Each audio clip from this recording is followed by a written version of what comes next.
नमस्कार। नमस्कार। यहाँको परिचय पाउन। हजुर, मेरो नाम टेकराज आचार्य हो। तपाईँ यहीँको स्थानीय? म यहीँको स्थानीय हो। म उमेरले चाहिँ 68 वर्ष भए। म यो चाहिँ परम्परा मेरो चाहिँ जन्मसिद्ध यहीँ हो। तपाईँलाई म केही कुराहरू सोध्न चाहन्छु। यहाँको यो विशेषता, यहाँ पहिला चाहिँ के थियो र अहिले कस्तो अनुभव गरिराख्नु छ त्यो भन्नुहोस्। अब यो विषयमा एउटा कुरा के भने, यो अघि चाहिँ यो धानखेत हो, यो गुरुङहरूको धानखेत हो। अनि त्यसपछि आएर यो चाहिँ पहिला यो माछापुच्छ्रे रेनबो ट्राउट भनेर केही पोखराका चाहिँ साथीहरूले यो सञ्चालन गरे र अनि उहाँहरूले के भने सबै कुराहरू यो कति वर्ष अगाडि सुरु गरे? उहाँहरूले चाहिँ लगभग 66-67बाट सुरु गरे। र कति समय चलाए? उनीहरूले चाहिँ 66-67बाट 8-10 वर्ष जस्तो चलाए। त्यति चलाउन सकेनन्। किन नसकेको भन्दाखेरि त्यहाँ सबै कुराहरू कृत्रिम चिजहरू थिए हगि। आउन बाटो पनि सहज थिएन। अनि चाहिँ आएर यहाँ आउँदाखेरि सबै चाहिँ एउटा उ थियो भने आएर अहिले कृत्रिम डेकोरेसनहरू थियो। अहिले चाहिँ जुन यो हाम्रो यो लोमाङथाङको लामा सर हुनुहुन्छ, हजुर, उहाँले अहिले जति बनाउनु भएको छ यहाँ सबै अर्ग्यानिक चिजहरू छ। यहाँको चाहिँ प्राकृतिक स्रोत साधन गरेर यो डेकोरेसनहरू भएको छ हगि। अब आएर यो गर्नुभएको छ। खाना पनि राम्रो बनाउनु भएको छ। अहिले यो इको भिलेज, अहिले उहाँले चाहिँ यो माछापुच्छ्रे रेनबो ट्राउटलाई चाहिँ बाट नाम परिवर्तन गरेर इको भिलेज भन्ने चाहिँ सञ्चालन गर्नुभएको छ। यो इको भिलेजमा अहिले अस्ति नयाँ वर्षमा भयो भने म अहिले यो स्पोर्टमा बसिरहेको छु। यहाँबाट लगभग 5-6 किलोमिटरसम्म यहाँ आउने गाडी, जस्तै लामाचौरको अकालादेवी भुनपरेसम्म बाटो जाम भयो, किनभने दोहोरो एकदम फ्लो भयो नयाँ वर्षमा। र अहिले चाहिँ यो पोखराको उत्तरी भेकमा रहेको यो माछापुच्छ्रे गाउँपालिका को चाहिँ र अनि यो चाहिँ पोखरा महानगरपालिकाको 19 नम्बरको बिचमा यो दोसाँझमा रहेको यो सौला भन्ने ठाउँमा अहिले यो जुन यो चाहिँ इको चाहिँ भिलेज, वाटरफ्रन्ट इको भिलेज भनेर बनाएको छ। यसले चाहिँ अहिले यो पोखराको गन्तव्यमा चाहिँ एउटा नामुद भएको छ। एकपल्ट यहाँ आउनुभयो भने तपाईँहरूले यहाँ जति कुराहरू छन् यहीँका प्राकृतिक स्रोत साधनबाट बनेका चिजहरू तपाईँहरू देख्न पाउनुहुन्छ। यहाँको चाहिँ एउटा ट्राउट चाहिँ फिस चाहिँ यहाँको मेन विशेषता भयो भने त्योभन्दा अरू के छ यहाँ? अब के भने, अब यो अहिले यहाँ के भने यो हाम्रो लामा सर यसको प्रोपाइटर हुनुहुन्छ। उहाँको नाम त मलाई आएन। उहाँ चाहिँ एउटा धर्मगुरु पनि हो। उहाँले एउटा चाहिँ के भने गरिब गुरुवाको बच्चाहरूलाई निःशुल्क पढाइदिनु भएको छ। ती बच्चाका अभिभावकहरू यहाँ काम गर्न आउँछन्। किनभने आएको भन्दाखेरि हाम्रो बच्चाहरूलाई उज्जवल भविष्य गराइदियो, विदेशमा पठाइदियो। हाम्रो गुरु हो उहाँ। हामी मान्छौँ भनेर स्फूर्त रूपले उहाँलाई सहयोग गरेका छन्। त्यो कुरो उहाँको एउटा व्यक्तिगत पाटो हो भने अहिले यहाँ चाहिँ आउनुपर्ने कुराहरू के हो भने यहाँ हामी जे देख्छौँ नि यो चरण निर्माणकै चरणमा छ। निर्माणकै चरणमा रहेर पनि यहाँ चाहिँ मान्छेहरूको फ्लो बढेको छ। यहाँ के भने जे छ प्राकृतिक सम्पदाहरू छ, थराहरू छ, वाटर पानी यहाँ आफ्नै विशेषता भएको र अनि चाहिँ आएर जग्गा पनि यो लगभग 90देखि 92 रोपनी जग्गा उहाँको चाहिँ यो छ। सबै लालपूर्जाभित्रको जग्गा हो र अनि चाहिँ उहाँले यो गर्नुभएको छ। उहाँले यो सबै यो आफ्नो नाम राजीनामा किन्नुभयो? राजीनामा किन्नुभएको छ। यो जुन पहिलाको माछापुच्छ्रे रेनबो ट्राउट भन्ने साहुहरूसित उहाँले लिनुभयो र अनि आफ्नो चाहिँ बिस्तार गर्दै आउनुभयो। मैले यो कुरा यहाँलाई सेयर गरेँ। तपाईँहरू एकदमै चाहिँ खुसी हुनुहुन्छ है? अहिले के भने हामीलाई त आर्थिक पाटोमा त हामीलाई नाफा नोक्सान भन्दा पनि हाम्रो यो ठाउँको भ्यालिडेसन भएको छ।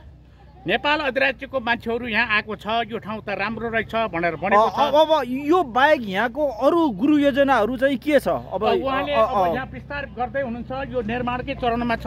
अब यहाँ एउटा उहाँले भने अनुसारको के छ भने यहाँ अब उहाँ एउटा मुस्ताङ जिल्लाको भएको हुनाले यहाँ चाहिँ मुक्तिनाथको एउटा सिरानमा मन्दिर बनाइदिन्छु। 108 धारा बनाउँछु। त्यहाँ भगवान् बुद्धको पनि मूर्ति राख्छु। किनभने यहीँ राख्छु। यो अब यो भन्दा त हामी उता त भन्दैछु राख्छु। र अनि आएर त्यो जुन पूजा आस्था गर्न आउने मान्छेहरूलाई शुद्ध शाकाहारीको एउटा चाहिँ के अरे कर्नर खोलिदिन्छु। उहाँहरूले रोटी तरकारी जे खानुहुन्छ, पूजा गर्नुहुन्छ, यस्तो कुरो बनाउने चाहिँ मेरो आशय छ भनेर उहाँ लामा गुरुले भन्नुभएको छ। उहाँ लामा गुरुले जुन यहाँ यो बनाइसकेपछि यहाँको स्थानीयहरूको एउटा जग्गा किनिदिनु भयो भने अर्को के भयो, यहाँका मान्छेका बच्चाहरूलाई रोजगारी पाए। 12-13 पढेका 8-10 जना केटा कि रोजगारी पाएका छन्। अनि तपाईँहरूको बच्चालाई पनि उहाँले कति क्लाससम्म फ्रीमा? हाम्रो बच्चा त होइन, यो पहाडी भागको अति विपन्न परिवारको बच्चाहरूलाई ल्याएर पोखरामा पढाउनु भएको छ। कतिजना? लगभग म त्यहाँ जाँदाखेरि 327 जना थियो। उहाँको चाहिँ यो के अरे यो सञ्चालन हुनभन्दा अगाडिदेखि नै गरिराख्नु भएको? यो सञ्चालन भइसक्यो? स्कुल त पहिले उहाँले स्कुलै चलाउनु भएको थियो। पहाडी भेगका, निम्बुका, गरिबका, भारी बोकेर हिँड्ने मान्छेहरूको ढोका बोकेर हिँड्ने मान्छेहरूको उहाँहरूको चाहिँ बच्चाहरूलाई ल्याएर इङ्ग्लिस माध्यमबाट अनि चाहिँ लामा गुरुको माध्यमबाट उहाँहरूले विशेष जे चाहन्छ त्यो बनाएर अनि उहाँले चाहिँ त्यहाँ 12 पास गराएपछि क्यानाडा, अस्ट्रेलिया, इजरायल जस्तो ठाउँमा पठाइदिने। अब तपाईँले अन्तमा भन्नुहोस्, यो जुन हामीले यहाँको मेन विशेषता अहिले पनि मैले यो आफ्नो व्यक्तिगत भिडियो बनाउँदा भन्दै यहाँको यो ढुङ्गा खाली यो सबै ढुङ्गाले बनेको चाहिँ देखियो। यो एउटा उदाहरणै चाहिँ कुराहरू चाहिँ लाग्यो, किनभने यो ढुङ्गा भयो भने यहाँ ढुङ्गा थियो हगि, यो ढुङ्गा चाहिँ यो उहाँहरूकै यो जुन फाडिएको भाग जति चाहिँ उहाँहरूकै पूर्जाभित्र पर्छ यो जग्गाको खस्ती हो कि हगि। अनि यहाँ थियो अनि उहाँले चाहिँ यहाँ ढुङ्गा थोरै झिक्नुभयो। यहाँ पहिला यो गाह्रो चिन्हलाई झिक्नु अनि बिस्तार बिस्तार आयो अनि आएर अनि चाहिँ हामीले पनि भन्यौँ के भने चाहिँ यो लामा गुरुलाई हामी पोलचोकतिर बस्यो भने पहिला यो अगाडिको फेस देखाउँदाखेरि तपाईँ त्यो इको भिलेजमा जानुहोस् हगि अथवा वाटरफलमा जानुहोस्। अहिले तपाईँ ठ्याक्क लोमाङथाङमा जाँदाखेरि जुन तपाईँले एउटा कल्चर पाउनुहुन्छ त्यो प्राकृतिक कल्चरहरू त्यहाँ प्राकृतिक सम्पदाबाट बनेका हो त्यो चिजहरू पाइन्छ भनेर भनेका थियौँ। अनि अलि मान्छे यो पुसमाघतिर आए अनि यो बन्दा आएर अहिले चाहिँ त मैले अघि नै भने लगभग तपाईँको नयाँ वर्षको दिन यो भूमिले त ढाक्ने त मान्छे ढाक्नै सकेन, के अरे भन्नाले पुर्याउनै सकेन। र अनि यो गाडीहरू भन्नुहुन्छ भने यहाँबाट त्यही 6-7 किलोमिटर पर जस्तै हुन परेको एल एन्जेल स्कुल भन्ने ठाउँसम्म दोहोरो गाडी जाम भयो ताकि सबै यो इको भिलेजमा आउने भनेर आएको गेस्टहरू। यो हामीले देखेको कुरा, हामी यहाँको स्थानीय मान्छे हामीलाई यहाँ उहाँले गरेर एउटा कुरा के भएको छ भने हामीलाई मैले अघि नै भने आर्थिकमा त हामीलाई केही भएको छैन, तर के भने मान्छेहरूले फ्लोले हाम्रो यो ठाउँ बस्ती हामीलाई चिन्ने अहिले जस्तै तपाईँले मलाई इन्टरभ्यू लिइरहनु भएको छ, तपाईँलाई चिन्ने मौका पाएँ। यो ठाउँ बस्तीका मान्छेहरूले यो नेपाल अधिराज्यभरका अथवा अन्यत्र चाहिँ जिल्लाबाट आउने मान्छेहरूलाई चिन्ने भेट्ने यसरी कुरा गर्ने एउटा अवसर भएको छ। यो ठाउँको पहिचान गरिदिनु भएको छ। यो तल पुरानो गण्डकी राम्बो ट्राउस र यसमा के को भिन्नता चाहिँ छ? भिन्नता यसो ऊ सम्म ठाउँमा छ।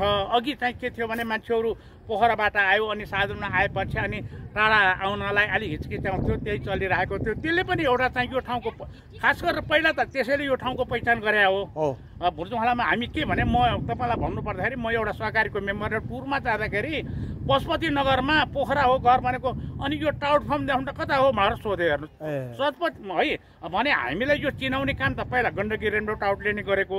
अहिले चाहिँ आएर अब चाहिँ यो अहिले इको भिलेजले पनि हामी चिनिएका छौँ। यी दुईवटा चाहिँ हाम्रा चाहिँ यो ठाउँलाई उद्धार गर्ने यो ठाउँको चाहिँ एउटा चाहिँ पहिचान गराउनेको लागि चाहिँ यो दुईवटा फर्म चाहिँ सञ्चालन छन्।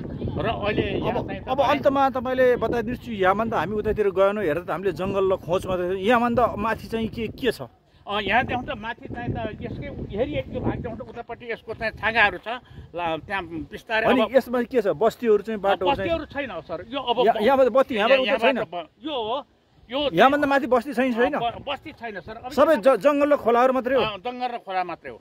कतिसम्म मान्छे चाहिँ माथि चाहिँ जान सकिन्छ? जान्छ नि यहाँबाट लगभग 5 किलोमिटर महावीर भन्ने ठाउँ हो कि महावीर त्यहाँ महावीर छ। त्यहाँ पनि विदेशीहरू आएर यो मह काट्ने अघि आफ्नो अभ्यासहरू गर्ने जुन त्यो डोरीमा उक्लेर त्यो गर्छन् अघि त्यसको लागि पनि अघि आउँथे त्यसो गर्थे।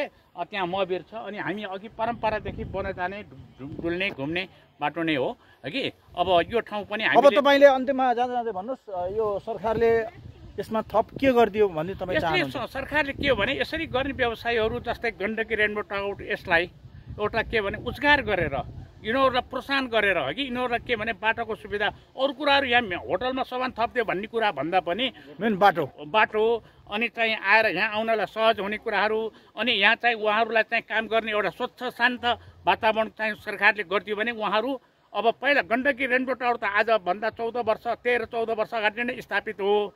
यो अहिले भर्खरै स्थापित हुँदै खोजिएको छ। यो अहिले चाहिँ निर्माणको चरणमा पनि छ तर आफ्नो चाहिँ ग्राहकहरू धान्न पनि सकेका छैन। यो देखिरहेको छ। यही कुराहरू हो। अब सरकारले के गरोस् भने यस्ता उद्योगीहरूलाई प्रोत्साहन गरोस्, बाटो यहाँ चाहिँ हुनुपर्ने अहिलेको मान्छेको आवश्यकता अनुसारको चाहिँ के अरे चाहिँ सुविधा योजना पारेर गरिदियो भने अझ यो धेरै राम्रो गन्तव्य ठाउँ हुन्छ भन्ने कुरो लाग्दछ। हस्, यहाँलाई आफ्नो अमूल्य समय दिनुमा धेरै धेरै धन्यवाद। हस्।